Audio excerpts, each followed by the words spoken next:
News 18 বাংলায় newsroom live নিয়ে আপনাদের সঙ্গে রয়েছে আমি তমশ্রী। শুরুতেই যে খবরের দিকে নজর রাখতেই হবে, বিচারাধীনের তালিকা থেকে প্রায় 27 লক্ষের নাম বাদ। এবার তাদের আর ভোট দেওয়ার সম্ভাবনা কার্যত রইল না। সুপ্রিম কোর্টের প্রধান বিচারপতি সূর্যকান্তের মন্তব্য, ট্রাইব্যুনালের ওপর চাপ তৈরি হলে বিচারে তার প্রভাব পড়বে, ট্রাইব্যুনাল চালানোয় সমস্যা তৈরি হবে।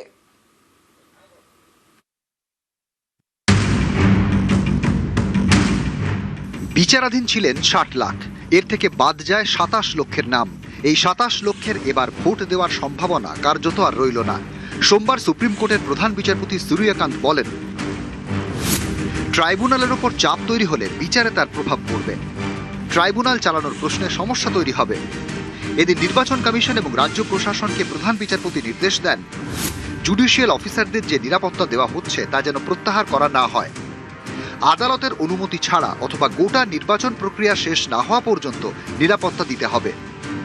শুনানিতে আইনজীবী কল্যাণ বন্দ্যোপাধ্যায় বলেন, আমরা বলছি বিচারাধীন কেস এখনো পেন্ডিং রয়েছে।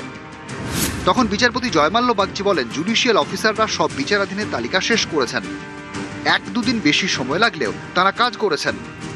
তখন ফের কল্যাণ বলেন, বিচারাধীনের তালিকা ক্লিয়ার হয়নি, এখনো পর্যন্ত 16 লক্ষের আবেদন ফাইল হয়েছে, তাদের অন্তত ভোট দিতে দিন। বিচারপতি বাগচি বলেন, কলকাতা হাইকোর্টের প্রধান বিচারপতির রিপোর্ট বলছে 34 লক্ষেরও বেশি আবেদন জমা পড়েছে। আইনজীবী বিকাশ রঞ্জন ভট্টাচার্য তখন বলেন, যাদের আবেদন গ্রহণ করা হয়েছে তাদের সবাইকে এবার ভোট দিতে দেওয়া হোক। এর প্রেক্ষিতে বিচারপতি বাগচি বলেন, অন্তর্বর্তীকালীন অনুমতি দেওয়া যায় না। এরপরে প্রধান বিচারপতি বলেন, আমরা সেক্ষেত্রে জুডিশিয়াল অফিসারদের নিয়োগের আগের অবস্থায় ফিরে যাব। মামলাকারীর আইনজীবী শ্যাম দিওয়ান বলেন, আগামী 1 সপ্তাহে যদি ভালো অগ্রগতি হয় তাহলে কনসিডার করা হোক, একটা সাপ্লিমেন্টারি তালিকা প্রকাশ করা হোক। তখন শীর্ষ আদালত জানায়, আমরা সেটার দিকে নজর রাখছি। কমিশনের আইনজীবী বলেন, আবেদন চলতে পারে, এটা কন্টিনিউয়াস প্রসেস। এই সময় প্রধান বিচারপতি বলেন, আজকে একটি আবেদন এসেছে, তারা ভোট দেওয়ার সুযোগ চাইছেন, সেরকমভাবে কিছু মানুষ নাম বাদ দেওয়ার জন্য আমাদের কাছে আসতে পারেন, এর জন্য আমরা একটা ব্যালেন্স করার চেষ্টা করছি। তখন আইনজীবী কল্যাণ বন্দ্যোপাধ্যায় বলেন, বাংলার মানুষ আপনাদের দিকে তাকিয়ে রয়েছেন, 34 লাখ মানুষ আবেদন করেছেন, মানে তারা বৈধ ভোটার। অর্থাৎ প্রশ্নটা রয়েই গেল, বিচারাধীন তালিকা থেকে বাদ যাওয়া 27 লক্ষ ভোটার কি এবার ভোট দিতে পারবেন? এ নিয়ে কোনো নির্দেশ এদিন দেয়নি সুপ্রিম কোর্ট। যেহেতু ট্রাইব্যুনালটা সুপ্রিম কোর্টের নির্দেশে তৈরি হয়েছে, 34 লক্ষ লোক অ্যাপিল করেছে, তাহলে এই 34 লক্ষ লোকের অ্যাপিলে যদি বৈধতা পাওয়া যায়, যদি তারা ভোটটাই দিতে না পারে, তাহলে তাদের কিছুই বাকি থাকছে না। আমরা জানি 132-তে তার পাওয়ার হচ্ছে আনলিমিটেড। সেই অর্ডারটা যদি হয় তাহলেই কিন্তু এই যারা মানুষ যদি বৈধ হিসেবে ঘোষিত করবে তাদেরকে, তারা ভোট দেওয়ার জায়গা তৈরি হবে। আজকে তো যেটা মনে হচ্ছে সুপ্রিম কোর্ট সেই পাওয়ারটা ব্যবহার করার দিকে ইঙ্গিত দিয়েছে। দেখা যায় যে ট্রাইব্যুনাল বললো যারা বৈধ ভোটার, তাহলে যদি ভোটটাই দিতে না পারে তাহলে তো 132 পাওয়ারটার কোনো গ্রাউন্ড লেভেলে ফাংশনিং বা মানুষ এফেক্টিভনেস পেত না।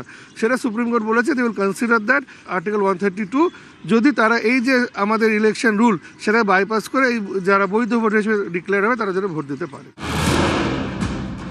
অনেকের মতে আগেই সুপ্রিম কোর্টের মন্তব্যে ইঙ্গিত মিলেছে, বিচারাধীন তালিকা থেকে যাদের নাম বাদ গিয়েছে তারা ট্রাইব্যুনালে আবেদন করতেই পারেন, কিন্তু এবার তাদের ভোট দেওয়ার কার্যত আর সম্ভাবনা নেই। গত শুক্রবার বিচারপতি জয়মাল্য বাগচি বলেন, আমরা বৃহত্তর আর্কিটেকচার ভাবছি, একটি নির্বাচনের একটি কাট অফ তারিখ রয়েছে, তার বাইরেও একটি সাংবিধানিক অধিকার রয়েছে। ভোটার তালিকায় থাকা এবং পরবর্তী নির্বাচনে ভোট দেওয়া সেটি অনেক বেশি স্থায়ী এবং বৃহত্তর বিষয়। প্রধান বিচারপতি সূর্যকান্ত বলেন, আপনারা তো স্থায়ীভাবে বঞ্চিত হচ্ছেন না। নিউজ 18 বাংলা। নাম বাদে স্বেচ্ছামৃত্যুর আবেদন আরামবাগের 6 জনের। মহকুমা শাসকের মাধ্যমে স্বেচ্ছামৃত্যুর আবেদন, সব নথি দেখানো সত্ত্বেও নাম বাদের অভিযোগ। আবেদনকারীদের মধ্যে অবসরপ্রাপ্ত শিক্ষিকাও। রাষ্ট্রপতিকে জানানোর জন্য আমরা এসডি অফিসে যাচ্ছি, এসডি অফিসের মাধ্যমে আমরা জানাবো।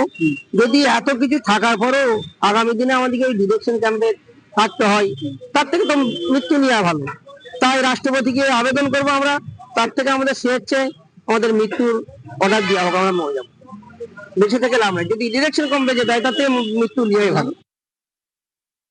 ভোটার লিস্টে সমস্ত কিছু ডকুমেন্টস আছে, তাতে যদি আমাদের নাম বাদ যদি যায়, আমাদেরকে সেই আসামের মধ্যে ডিটেনশন ক্যাম্পে যেতে হবে। সেই জন্য ওরা রাষ্ট্রপতির কাছে আবেদন করছে যে তার চেয়ে আমাদের স্বেচ্ছায় যাতে আমাদের মৃত্যু যাতে উনি যাতে অনুমতি দেন, সেই জন্য ওনারা এসডিও এর কাছে যাচ্ছে, এসডিও মারফত রাষ্ট্রপতির কাছে পাঠাবেন। রাষ্ট্রপতির কাছে স্বেচ্ছামুক্তির আবেদন করছে, এটা সম্পূর্ণভাবে একটা নাটক। আর এই নাটকে যারা ওদেরকে দিয়ে করাচ্ছে তারাও এর সাথে জড়িত আছে। একটা স্বতন্ত্র দপ্তরকে অপমান ছাড়া কিছু নয়। যার নাম বাদ গেছে সে তার নাম বাদ যাওয়ার কারণে আইডেন্টিটি প্রুফ দিতে পারেনি, বাদ গেছে। ভবিষ্যতে কি আইডেন্টিটি প্রুফ দেবে চেষ্টা করবে, ট্রাইব্যুনালে তো আছে এখনো নাম, অসুবিধা তো কিছু নেই। সুতরাং এ নিয়ে অত মাথা ঘামাবার কিছু নেই। বারবার হারের বদলা নিতে এসআইআর, বিজেপিকে তোপ অভিষেক বন্দ্যোপাধ্যায়ের। অনুপ্রবেশকারীদের বাঁচাতে এসআইআর বিরোধিতা, তৃণমূলকে আক্রমণ করেছেন অমিত শাহ। তাদেরকে কড়ায় গন্ডায় 2024 সালে আমরা জবাব দিয়েছিলাম। প্রতিশোধ নিতে মানুষকে লাইনে দাঁড় করিয়ে এসআইআর এর মাধ্যমে ভোটাধিকার কেড়ে নিয়েছে। আমাদের জবাবটাও মায়েরা লাইনে দাঁড়িয়েই দিতে হবে। বাংলায় একটা কথা আছে, স্যাকড়ার ঠুকঠাক কামারের একঘা, 100 সোনার কি 1 লোহার কি। আপনি সেই কোপ মারার সুযোগটা আগামী 29 তারিখ পাবেন। তাদেরকে জবাব এমনভাবে দিতে হবে, বাংলার সাথে বেইমানি করার আগে যেন বিজেপির বহিরাগত নেতারা 100 বার ভাবে। एसआईआर हो रहा है, घुसपैठियों के नाम निकल रहे हैं। ममता दीदी चुनाव आयोग का विरोध कर रही। घुसपैठियों को मतदाता सूची से हटाना चाहिए या नहीं हटाना चाहिए, ये ममता दीदी इनको बचाना चाहती है। 294 আসনে তিনিই প্রার্থী, বারবার এ বার্তা দিচ্ছেন মমতা বন্দ্যোপাধ্যায়। এবার দিলেন নরেন্দ্র মোদীও। আর এ নিয়ে তরজয় তৃণমূল, বিজেপি।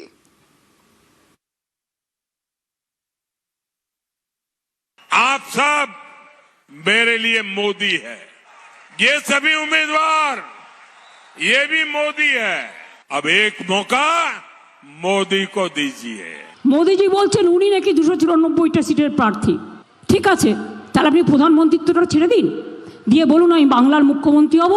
কোন পদটা নেবেন, প্রধানমন্ত্রীর না বাংলার মুখ্যমন্ত্রী?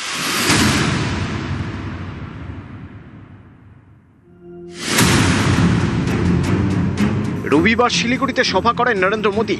সেখান থেকেই তিনি বার্তা দেন 294 আসনের সব প্রার্থী মোদী।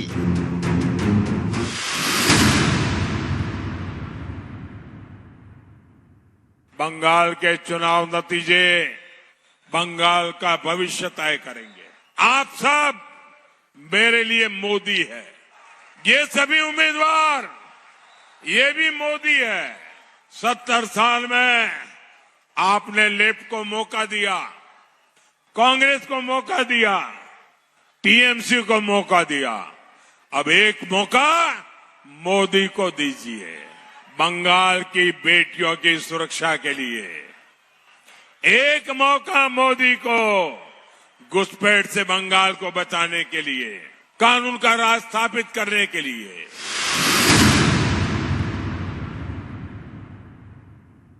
মোদিজি বলছেন উনি নাকি 294টা সিটের প্রার্থী। ঠিক আছে, তাহলে আপনি প্রধানমন্ত্রীত্বটা ছেড়ে দিন, দিয়ে বলুন আমি বাংলার মুখ্যমন্ত্রী হব, তাই আমাকে 294টা কেন্দ্রে ভোট দিন। কি করে বলেন আপনি? কোন পদটা নেবেন, প্রধানমন্ত্রীর না বাংলার মুখ্যমন্ত্রী? আপনি তো বহিরাগত বাংলায়। আপনি বলে দিচ্ছেন সব কেন্দ্রে আপনি লড়াই করছেন, আগে দিল্লিটা সামলান, তারপরে বাংলার দিকে তাকান। 2016 সালে বিধানসভা ভোটের আগে প্রথমবার মমতা বন্দ্যোপাধ্যায় বার্তা দিয়েছিলেন 294 আসনেই তিনি প্রার্থী।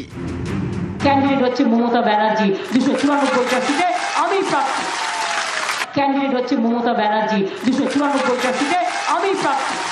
2021 সালেও একই সুরে বার্তা দেন মমতা। লড়াইটা মনে রাখবেন, আমার সাথে বিজেপির লড়াই হচ্ছে, কে প্রার্থী দেখার দরকার নেই। 294টা আসনে আমি প্রার্থী, আমি আপনাদের সব জায়গায় পৌঁছে যাব, মাথায় রাখবেন। 26-এর প্রচারেও বারবার বুঝিয়ে দিচ্ছেন সব আসনেই তৃণমূলের মুখ একজন, মমতা বন্দ্যোপাধ্যায়। যদি আপনারা আমার নেতৃত্বে সরকার চান, তাহলে ভুলে যান কে কোথায় প্রার্থী। 294টা কেন্দ্রই আমি প্রার্থী, কারণ লড়াইটা আমার সাথে। এই যে লড়াই বিজেপির বিরুদ্ধে, আপনাদের সবাইকে ঐক্যবদ্ধভাবে জোট বেঁধে লড়াই করতে হবে। বিনা যুদ্ধে 1 ইঞ্চি জমি কাউকে ছাড়া যাবে না। এবার বাংলায় ভোট প্রচারে এসে মোদিও বার্তা দিলেন 294 আসনে মোদি প্রার্থী।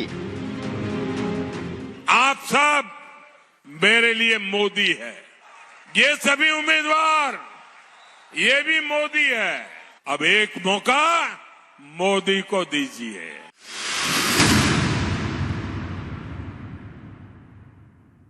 আমি যেখানে তৃণমূল কংগ্রেসের প্রার্থী সেটা আমাকে দেখেই ভোট দিন, কিন্তু প্রধানমন্ত্রী যদি বলেন যে একটা রাজ্যের বিধানসভা নির্বাচনে আমি সব জায়গায় প্রার্থী, তাকে প্রথম ইস্তফা দিয়ে আসতে হবে। একজন প্রধানমন্ত্রী এক মহিলা মুখ্যমন্ত্রীকে নিয়ে এত দিশাহারা। দেশের প্রধানমন্ত্রীকে যদি কোনো মুখ্যমন্ত্রীকে নকল করতে, বাচ্চা ছেলেরাও হাসবে। তৃণমূলের মাথার ঠিক নেই, চোখে তারা দেখছে। নিউজ 18 বাংলা।